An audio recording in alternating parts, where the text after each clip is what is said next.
ಆತ್ಮೀಯ H16 news ಅರ್ಥಾತ್ ಹೇ ಸೀತಾರಾಮಗೆ ಸ್ವಾಗತ. ನಾನು ನಿಮ್ಮವ MI ಅಥವಾ ಮಲ್ಲಪ್ಪ ಜೋತಾವಾರ್. ಆದ್ಮೇಲೆ ಈಗ ತಾವು ದಿನ ಸುದ್ದಿಗಳನ್ನ ಅದರ ಜೊತೆಗೆ ವಿಶೇಷತೆಗಳನ್ನ ನೋಡ್ತಾ ಹೋಗಿ ವಿಶೇಷ ಈ ಮೊದಲನೇ ಸುದ್ದಿಯನ್ನು ನೋಡಿ.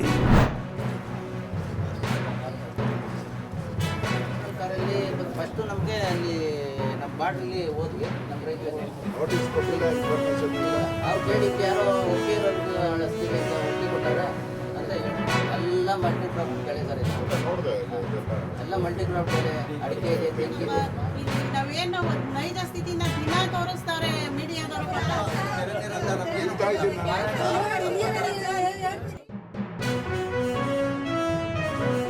ತಗೊಂಡಿದ್ದಾರೆ ಅಂದರೆ ಇವ್ರನ್ನೆಲ್ಲ ಮಟ್ಟ ಹಾಕೋದಕ್ಕೆ ರೈತರು. ನೀವೇ ನೋಡಿದ್ದೀರ, ಇಲ್ಲಿ ನಾನು ಬಂದಿದ್ದೀನಿ, ಕೂತಿದ್ದೀನಿ. 40 ಎಕರೆ ಜಮೀನು, ಅವರು ಅಣ್ಣ ತಮ್ಮಂದರು, 3 ಜನ ಅಣ್ಣ ತಮ್ಮಂದರು. ಒಂದು ಅಂಗ್ಲ ಜಾಗ ಬಿಟ್ಟಿದೆ. ಏನೇನು ಮರಗಳಿದೆಯೋ ಕರ್ನಾಟಕದಲ್ಲಿ ಅಷ್ಟು ಮರ ಇಲ್ಲಿದೆ.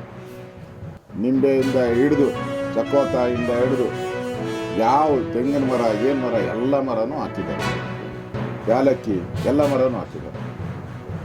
ಅವ್ರಿಗೆ ಇದರಲ್ಲೇ ಜೀವನ ನಡೀತಾ ಇದೆ. DK ಶಿವಕುಮಾರ್ ಹೇಳಿದ್ರಲ್ಲ, ಏನೋ ಕುಮಾರಸ್ವಾಮಿ ಅವರು ರೆಡ್ ಝೋನ್ ಮಾಡಿಬಿಟ್ಟು ಮಾರ್ಗಣಕ್ಕೆ ಆಗ್ತಾ ಇಲ್ಲ ಅಂತ. ಮಾರಕ್ಕಲ್ಲ ಅವ್ರು ಕೇಳ್ತಾ ಇರೋದು, ಬದುಕರ್ ಕೇಳ್ತಾ ಇದ್ದಾರೆ, ಉಳುಮೆ ಮಾಡೋಕ್ಕೆ ಕೇಳ್ತಾ ಇದ್ದಾರೆ. ಅದಕ್ಕೆ ನಾವು ಇವತ್ತು ಯಾರು ಈ ಕೇಸ್ ಹಾಕಿದ್ದಾರಲ್ಲ, ಅವ್ರ ಮನೆಯವ್ರಿಗೆ ಬಂದಿರೋದು, ಗಂಡ ಹೆಂಡತಿ ಇಬ್ಬರ ಮೇಲೂ ಕೇಸ್ ಹಾಕಿದ್ದಾರೆ. ಅವ್ರಿಗೆ ಬೆಂಬಲ ಸೂಚಿಸಿದಿರಿ, ಅವ್ರ ಜೊತೆ ನಾವಿರ್ತೀರಿ. ಎಲ್ಲ ಇದರಲ್ಲಿ ಕಾನೂನು ರೀತಿಯಾಗಿರ್ಬೋದು, ಪೊಲೀಸರ ದೌರ್ಜನ್ಯ ಏನೇ ಆದ್ರೂ ಪೊಲೀಸವ್ರೇನ ಬಂದು ಎಚ್ಚರಿಕೆ ಕೊಡ್ತಾ ಇದ್ದೀನಿ. ಪೊಲೀಸವ್ರೇನಾನ ಬಂದು ಅವ್ರ ಮೇಲೆ ಮೈ ಮುಟ್ಟಿದ್ರೆ ಹುಷಾರ್, ಮುತ್ತಿಗೆ ಹಾಕ್ಬಿಡ್ತೀರಿ. ನಿಮ್ಮ SP ಆಫೀಸ್ ಇರ್ಬೋದು, ಪೊಲೀಸ್ ಸ್ಟೇಷನ್ ಮುತ್ತಿಗೆ ಹಾಕ್ಬಿಡ್ತೀರಿ ನಿಮ್ಮ ಪೊಲೀಸ್ ಸ್ಟೇಷನ್. ರೈತರನ್ನೇನಾನ ಬಂಧಿಸಿದ್ರೆ ಈ ಸರ್ಕಾರ ಬಿದ್ದೋಗ್ತೈತೆ, 1 ನಿಮಿಷನೂ ಉಳಿಯಲ್ಲ.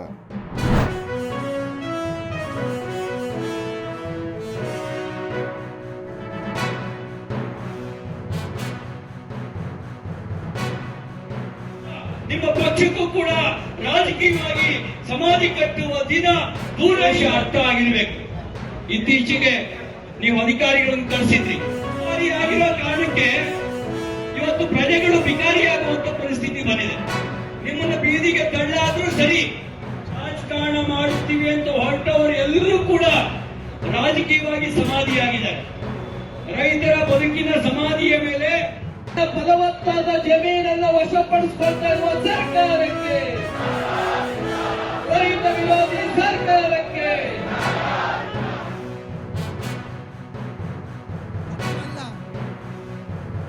ಪ್ರಜಾತಂತ್ರ ವ್ಯವಸ್ಥೆಯಲ್ಲಿ ಸಂವಿಧಾನದ ಆಧಾರದಲ್ಲಿ ಕಾನೂನು ನಡೆಯುತ್ತೆ. ನೀವು ಮಾಡಿದ್ದು ಕಾನೂನು ಆಗಲ್ಲ. ಮುಖ್ಯಮಂತ್ರಿಗಳೇ, ನೀವು ಮಾಡಿದ್ದು ಕಾನೂನು ಆಗಲ್ಲ. ಕಾನೂನಿಗೆ ಆಕ್ಟ್ ಇದೆ. ಆಕ್ಟಿನ ಆಧಾರದಲ್ಲಿ ಕಾನೂನು ನಡಿಬೇಕು, ಸರ್ಕಾರ ನಡಿಬೇಕು, ಅಧಿಕಾರಿಗಳು ನಡಿಬೇಕು. ಆದ್ರೆ ಇವತ್ತು ಈ ಸರ್ಕಾರ ದರ್ಪದಿಂದ ನಡೆಸಿಕೊಳ್ತಿದ್ದೀರಿ, ನೀವು ಅಹಂಕಾರದಿಂದ ನಡೆಸಿಕೊಳ್ತಿದ್ದೀರಿ. ಕಿತ್ಕೊಂಡ್ರೆ ಏನ್ ಮಾಡ್ತೀರಿ ಅನ್ನುವಂತ ದುರಾಂಕಾರದಲ್ಲಿ ನೀವು ಮೆರೀತಾ ಇದ್ದೀರಿ. ಇದನ್ನು ಈ ರಾಜ್ಯದ ಜನ ಒಪ್ಪಲ್ಲ. ಯಾರು ಈ ದುರಾಂಕಾರದಿಂದ ನಡ್ಕೊಂಡಿದ್ದಾರೆ ಅವರನ್ನ ಮಣ್ಣು ಪಾಲು ಮಾಡಿದಂತ ರಾಜ್ಯದ ಜನತೆ ಈ ರಾಜ್ಯ ಸರ್ಕಾರಕ್ಕೆ ತಕ್ಕ ಪಾಠವನ್ನು ಕಲಿಸಬೇಕನ್ನುವಂತ ಆಗ್ರಹವನ್ನು ನಾನು ಮಾಡ್ತಾ ಇದ್ದೀನಿ. ಸರ್ಕಾರನೇ ಡಿಸಾಸ್ಟರ್ ಇದು ಸರ್ಕಾರ ರೈತರ ಪಾಲಿಗೆ. ಇವತ್ತು ನಾವು ಹೋರಾಟ ಮಾಡ್ತಾ ಇರೋದು, ನಾವು ಬಿಡದಿ ರೈತರ ಪರವಾಗಿ ಹೋರಾಟ ಮಾಡ್ತಾ ಇದ್ದೀವಿ. ಹಾಗಂತ ಇಡೀ ಕರ್ನಾಟಕದ ರೈತರ ಪರವಾಗಿ ಹೋರಾಟ ಮಾಡ್ತಾ ಇದ್ದೀರಿ. ನಾವು ಇಲ್ಲಿ ಬಿಜೆಪಿ, ನಾವೆಲ್ಲರೂ ಬಿಜೆಪಿಯ ಕಾರ್ಯಕರ್ತರಿದ್ದೀರಿ. ನಾವೆಲ್ಲರೂ ಈ ಬಿಡದಿ ಪ್ರಾಜೆಕ್ಟ್ ಅಲ್ಲಿ ನಮ್ದು ಯಾವುದನ್ನು ಕೂಡ ಕಿಂಚತ್ತು ಪಾತ್ರ ಇಲ್ಲ. ಇದೆಯಾ ನಮ್ದು?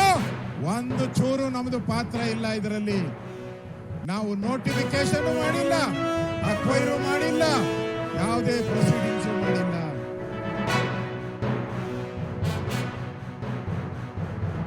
ಮಾತಾಡ್ಸೋದಕ್ಕೆ ಹೋದಾಗ ರೈತರು ಎತ್ತಿರ್ತಕ್ಕಂಥ ಪ್ರಶ್ನೆ,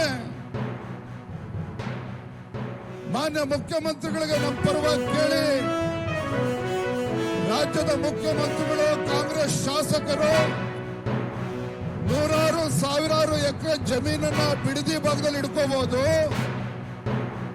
ಕೃಷಿ ಚಟುವಟಿಕೆನ ಮಾಡ್ತಕ್ಕಂಥ ನಾವು ರೈತರು, ಈ ನಾಡಿಗೆ 2 ತುತ್ತು ಅನ್ನವನ್ನ ಕೊಡ್ತಕ್ಕಂಥ ರೈತರು, ನಾವು 4-5 ಎಕರೆ ನಮ್ಮ ಕುಟುಂಬಕ್ಕೋಸ್ಕರ ಇಟ್ಕೋಬಾರ್ದ, ಕೃಷಿ ಚಟುವಟಿಕೆ ಮಾಡಬಾರ್ದ? ಈ ಪ್ರಶ್ನೆಯನ್ನ ಆ ಭಾಗದ ರೈತರು ರಾಜ್ಯದ ಮುಖ್ಯಮಂತ್ರಿಗಳಿಗೆ ಕೇಳಿದ್ದಾರೆ.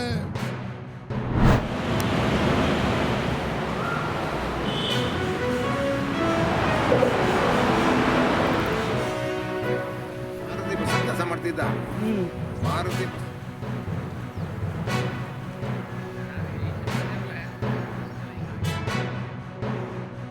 ಎಲ್ಲ ಒಣಗೋಯ್ತಾ ಇದೆ, ನೀರಿಲ್ಲ. 1.5 ತಿಂಗಳಾಯಿತು ಬೆಳೆ ಮಾಡಿ ನಾವು. ಈ ಥರ ಅನ್ಯಾಯ ಹೋಗಿದೆ. ಬೆಳೆ ಮಾಡಿ ನಮಗೆ ಇದು ಬೆಳೆ ಒಂದು ಸ್ವಲ್ಪನೂ ಕೈಗೆ ಸಿಕ್ತಂಗೆ ಆಯ್ತಾ ಇದೆ. ಫ್ಯಾಕ್ಟ್ರಿಯವರು ಸ್ಟಾರ್ಟ್ ಮಾಡಿದೆ, ಈ ಥರ ಅನ್ಯಾಯ ಆಗದೆ ಕಬ್ಬೆಲ್ಲ ಒಣಗ್ತಾ ಇದೆ ನಮಗೆ ಅಂತ ಇದು ಮಾಡ್ತಾಯಿದ್ದೀವಿ ನಾವು. ಮತ್ತು ಇದು ಭೂಮಿ ಎಲ್ಲ ಹದ ಮಾಡ್ಕೋಬೇಕಾಯ್ತು. ಹುಟ್ಲುಪಾತಿನ ಎಲ್ಲ ತೆಕ್ಲು ಬಿದ್ದಾವೆ, ಯಾವುದೂ ಬೆಳೆ ಇಲ್ಲ, ಎಲ್ಲ ತೆಕ್ಲು ಬಿದ್ದಾವೆ. ಈ ಸಾರಿ ಕಟ್ಟೆಲು ನೀರು ಕೊಟ್ಟಿಲ್ಲ ನಮಗೆ, ಎಲ್ಲ ಭೂಮಿಗಳೆಲ್ಲ ತೆಕ್ಲು ಬಿದ್ದಾವೆ. ಆಗ್ಬಿಟ್ಟಿದೆ ಸರ್. ಫ್ಯಾಕ್ಟ್ರಿಯವರು ಕಟಾವು ಬೇಗ ಮಾಡಿಕೊಟ್ಟಿದ್ದಾರೆ, ನಮಗೆ ಕಟಾವು ಆಯ್ತದೆ ಸರ್. ಇಲ್ಲದೆ ಒಣಗಿ ಕರ್ಪೂರ ಆಗೋಯ್ತದೆ ಸರ್. ಇಲಾಖೆಯಿಂದ ಕಮ್ಮಾಗ ಕೊಟ್ಟಿದ್ದೀನಿ ಸರ್. ಅವರು ಬಂದು ಭೇಟಿ ಮಾಡಿದ್ದಾರೆ, ಅವರೆಲ್ಲನೂ ಚೆಕ್ ಮಾಡಿ ಪರಿಹಾರ ಮಾಡಿದ್ದಾರೆ. ನೀವು ಆ ಸಮಯದಿಂದ ಹೋಗಿ ಸಾಮರ್ಥ್ಯ ತಗೋಬೇಕು ಸರ್. ಅಲ್ಲಲ್ಲಿ ಬೇರೆ ನೀರು ಬರ್ತಿಲ್ಲ, ಕಬ್ಬೆಲ್ಲ ಒಣಗೋಗಿದೆ.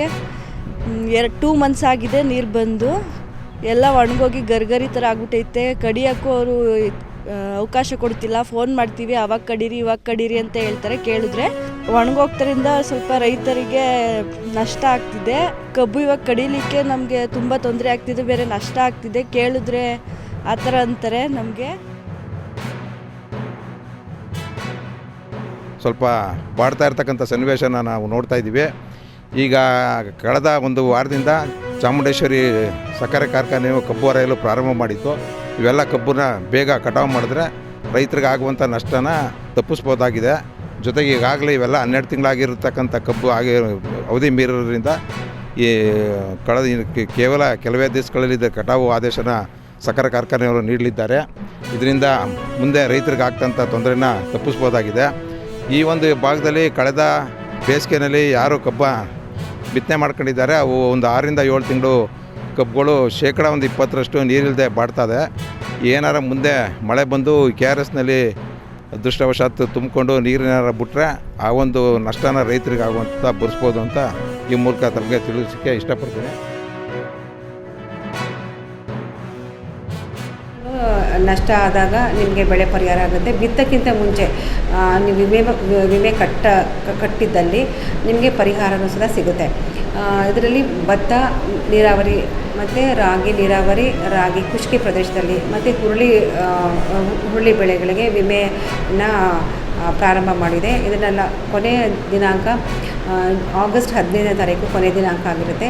ಎಲ್ಲ ರೈತ ಬಾಂಧವರು ಹತ್ತಿರದ ಗ್ರಾಮವನ್ನಾಗಿರ್ಬೋದು, CSC ಸೆಂಟರ್ ಆಗಿರ್ಬೋದು, ಕೃಷಿ ಇಲಾಖೆಯಲ್ಲಿ ವಿಮಾ ಸಂಸ್ಥೆಯ ಪ್ರತಿನಿಧಿಗಳು ಇರ್ತಾರೆ. ಅವ್ರ ಮುಖಾಂತರ ನೀವು ಹೆಚ್ಚಿನ ಮಾಹಿತಿನ ಪಡೆದುಕೊಳ್ಳಬಹುದಾಗಿತ್ತು.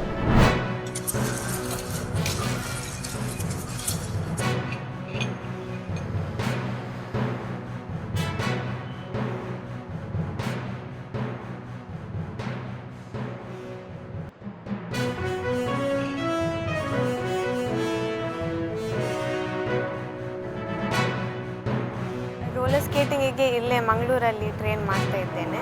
ಮಾತ್ರ ಐಸ್ ಸ್ಕೇಟಿಂಗ್ ನಾನು ಅಬ್ರಾಡ್ ಹೋಗಿದ್ದೇನೆ, ಕೊರಿಯಾ, ಫಿಲಿಪೀನ್ಸ್, ಥೈಲ್ಯಾಂಡ್ ಮತ್ತು ಚೈನಾ. ಮತ್ತು ಈಗ ಡೆಹ್ರಾಡೂನಲ್ಲಿ ಒಂದು ಟ್ರ್ಯಾಕ್ ಇದೆ ಐಸ್ ಸ್ಕೇಟಿಂಗಿದು, ಅದಕ್ಕೆ ನಾನು ಈಗ ಅಲ್ಲಿ ಪ್ರಾಕ್ಟೀಸ್ ಮಾಡ್ತಾ ಇದ್ದೇನೆ. ನನ್ನ ಗೋಲ್ ಇಂಡಿಯನ್ ಟೀಮಿಗೆ ಸೆಲೆಕ್ಟ್ ಆಗಿ ಮತ್ತು ಹೋಗಲಿಕ್ಕೆ, ವರ್ಲ್ಡ್ಸಿಗೆ ಪಾರ್ಟಿಸಿಪೇಟ್ ಮಾಡಲಿಕ್ಕೆ, ಅದು ನನ್ನ ಗೋಲ್. ಟ್ರಯಲ್ಸ್ ಒಂದು ಆಗಿದೆ, ಇನ್ನೊಂದು ಬಾಕಿ ಇದೆ. ಅದರಲ್ಲಿ ಸೆಲೆಕ್ಟ್ ಆದರೆ ಮತ್ತು ವರ್ಲ್ಡ್ಸಿಗೆ ನಾನು ಪಾರ್ಟಿಸಿಪೇಟ್ ಮಾಡ್ತೇನೆ.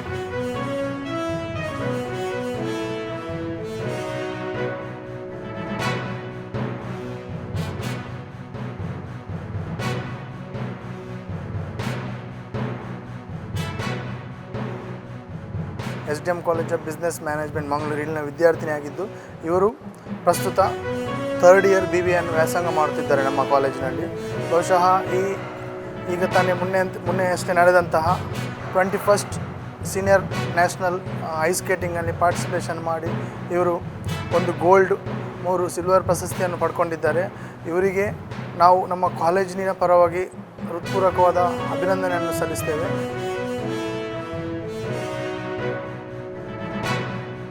ಸ್ಪೋರ್ಟ್ಸ್ ವಿಭಾಗದಲ್ಲಿ ಇತ್ತೀಚೆಗೆ ಸಾಕಷ್ಟು ಸಾಧನೆಯನ್ನು ಮಾಡಿದ್ದಾರೆ. ಅದರಲ್ಲಿ ಪ್ರಮುಖವಾಗಿ ಮೊನ್ನೆ ಡೆಹ್ರಾಡೂನಲ್ಲಿ ನಡೆದಂಥ ಐಸ್ ಸ್ಕೇಟಿಂಗ್ನಲ್ಲಿ 1 ಚಿನ್ನದ ಪದಕ ಮತ್ತು 3 ಬೆಳ್ಳಿಯ ಪದಕವನ್ನು ಪಡೆದು ಕಾಲೇಜಿಗೆ ಮತ್ತು ದಕ್ಷಿಣ ಕನ್ನಡ ಜಿಲ್ಲೆಗೆ ಹಾಗೆ ಕರ್ನಾಟಕ ರಾಜ್ಯಕ್ಕೂ ಹೆಮ್ಮೆ ತರುವಂಥ ವಿಚಾರ ಇದೆ. ಇವರ ಈ ಸಾಧನೆಯನ್ನು ಮ್ಯಾನೇಜ್ಮೆಂಟು, ಕಾಲೇಜ್ ಮತ್ತು ಸಿಬ್ಬಂದಿಗಳೆಲ್ಲ ಶ್ಲಾಘನೆ ಮಾಡಿದ್ದಾರೆ. ಇದೇ ರೀತಿ ಅವರು ಚೈನಾದಲ್ಲಿ ನಡೆದಂಥ 5ನೇ ವಿಂಟರ್ ಗೇಮ್ನಲ್ಲಿ ಭಾಗವಹಿಸಿದ್ದಾರೆ. ಇದಕ್ಕಿಂತ ಮುಂಚೆ ಇಂಟರ್ ಯೂನಿವರ್ಸಿಟಿ ಅವರಲ್ಲೂ ಕೂಡ ಅವರು ಭಾಗವಹಿಸಿ ಸಾಕಷ್ಟು ಪದಕಗಳನ್ನು ಪಡೆದಿದ್ದಾರೆ. ತಾವೆಲ್ಲ ಇಲ್ಲಿವರೆಗೆ ಸುದ್ದಿಗಳನ್ನು ನೋಡಿದಿರಿ, ಜೊತೆಗೆ ವಿಶೇಷ ಘಟನೆಗಳನ್ನು ಸಹ ನೋಡಿದಿರಿ. ಅದು ನಿಮಗೇನು ಅನ್ನಿಸ್ತು? ನಿಮಗೆ ಲೈಕ್ ಮಾಡಿರಿ, ಶೇರ್ ಮಾಡಿರಿ, ಕಾಮೆಂಟ್ ಮಾಡಿರಿ, ಜೊತೆಗೆ ಸಬ್ಸ್ಕ್ರೈಬ್ ನಿಲ್ಲಿಸ್ಬೇಡ್ರಿ. H16 ನ್ಯೂಸ್ ಅರ್ಥಾತ್ ಸಿದ್ದರಾಮಯ್ಯ ಸತ್ಯದ ಕೈಗನ್ನಡಿ ವಂದನೆಗಳು.